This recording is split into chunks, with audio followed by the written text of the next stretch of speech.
విష్ణు సహస్రనామాలలోని 61వ శ్లోకం. సుధన్వా ఖండపరశుద్ధారుణో ద్రవిణప్రదః దివిసృక్ సర్వదృగ్వ్యాసో వాచస్పతిరయోనిజః. అంటే శత్రువులను ఖండించునట్టి ధనస్సు గండ్రగొడ్డల్ని ధరించిన శ్రీరాముడు, పరశురాముడు, భక్తుల కోరికలను తీర్చువాడు, సర్వజ్ఞానములను అంటే వేదాలను విస్తరించువాడగు వ్యాసుడు, వాచస్పతి, అయోనిజుడు అయిన విష్ణుమూర్తికి నమస్కరించుచున్నాను. విష్ణు సహస్రనామాలలోని 62వ శ్లోకం. త్రిసామ సామగ సామ నిర్వాణం భేషజం భిషక్ సన్యాసకృత్ శమః శాంతో నిష్ఠా శాంతి పరాయణం. అంటే తానే సామవేదమై దానిని గానము చేస్తూ దానిచే స్తుతింపబడువాడు, గీతాతత్వమును ఉపదేశించి సంసార రోగగ్రస్తులకు చికిత్సా మార్గమును తెలిపినవాడు, అలాగే సన్యాసాశ్రమమును, శమమును అంటే మన ఇంద్రియ నిగ్రహమును ప్రధాన ధర్మము గావించినవాడు అగు విష్ణుమూర్తికి నమస్కరించుచున్నాను. విష్ణు సహస్రనామాలలోని 63వ శ్లోకం. శుభాంగ శాంతిద స్రష్ట కుముద కువలేశయః గోహితో గోపతిర్గోప్త వృషభాక్షో వృషప్రియః. అంటే ధర్మదృష్టి, ధర్మప్రీతి కలవారికి రాగద్వేషములు హరించుట వలన శాంతి నొసగువాడు, భూమి జలములకు అధిపతి, గోవులకు అంటే సజ్జనులకు శాంతి నొసగువాడు అగు విష్ణుమూర్తికి నమస్కరించుచున్నాను. విష్ణు సహస్రనామాలలోని 64వ శ్లోకం. అనివర్తి నివృత్తాత్మ సంక్షేప్త క్షేమకృత్ శివః శ్రీవత్సవక్ష శ్రీనివాస శ్రీపతి శ్రీమతాంబరః.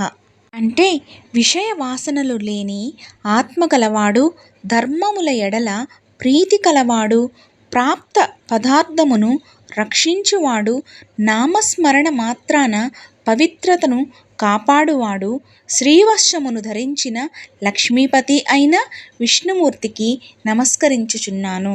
విష్ణు సహస్రనామాలలోని 65వ శ్లోకం. శ్రీధః శ్రీశ శ్రీనివాస శ్రీనిధి శ్రీవిభావనః శ్రీధర శ్రీకర శ్రేయ శ్రీమాన్ లోకత్రయాశ్రయః. అంటే స్తుతి, స్మరణము, అర్చనము చేయు భక్తులకు వారి వారి కర్మననుసరించి సిరినొసగువాడు, సిరులు కలవాడు, లక్ష్మీదేవిని వక్షస్థలమును దాల్చినవాడు అగు విష్ణుదేవునికి నమస్కరించుచున్నాను అని ఈ శ్లోకం యొక్క భావం. విష్ణు సహస్రనామాలలోని 66వ శ్లోకం. స్వక్ష స్వంగ శతానందో నందిర్జ్యోతి గణేశ్వరః విజితాత్మ విధేయాత్మ సత్కీర్తిశ్చిన్న సంశయః.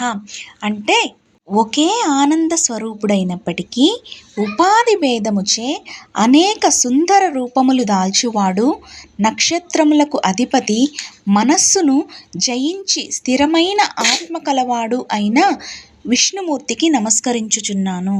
విష్ణు సహస్రనామాలలోని 67వ శ్లోకం. ఉద్దీర్ణ సర్వతః చక్షు అనీస శాశ్వత స్థిరః భూషయో భూషణో భూతిర్విశోక శోకనాశనః. అంటే అనేక అవతారములను దాల్చి భూమికి అలంకారమైన వాడు, సర్వ విభూతులకు కారణమైన వాడు, స్మరణ మాత్రమున భక్తుల శోకమును హరించువాడు అగు విష్ణుమూర్తికి నమస్కరించుచున్నాను. విష్ణు సహస్రనామాలలోని 68వ శ్లోకం. అర్చిష్మానర్చితః కుంభో విశుద్ధాత్మా విశోధనః అనిరుద్ధో ప్రతిరథః ప్రద్యుమ్నో మిత విక్రమః.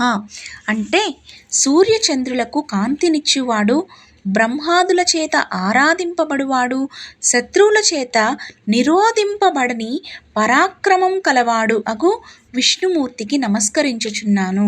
విష్ణు సహస్రనామాలలోని 69వ శ్లోకం.